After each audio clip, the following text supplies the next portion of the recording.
the most important basics in K-pop dance, and the first moves that every K-pop idol trainee will learn are bounces. So this is the start of my new basic series to help you guys learn just like idol trainees do, okay? We're going to start with an up-down bounce today. Nice and easy, just face the side from me, feet wide apart, bend your knees, bring your hips forward, bring the shoulders forward, making a C shape with the body, okay? That's our down shape. Our up shape, hips back, shoulders back, stand nice and tall. Get your shoulders really far back like you're trying to level your chest with the ceiling and really pull those hips back.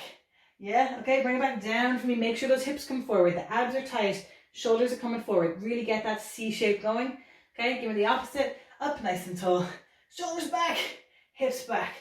Okay, bring it down, bring it up, bring it down, bring it up, bring it down, bring it up. Make sure those hips come forward. If you're used to squats, they're going to want to stick back. They got to come forward for this, okay?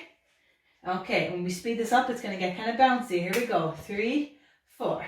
Down, up, down, up, down, up, down, down, up, down, up, down, up, down, up. This bounce forms the basis of basically everything in K-pop.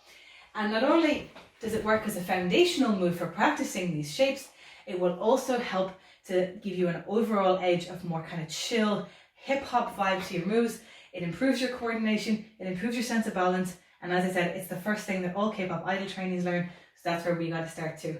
That's your up-down bounce. I'll be back with some more tomorrow. Bye!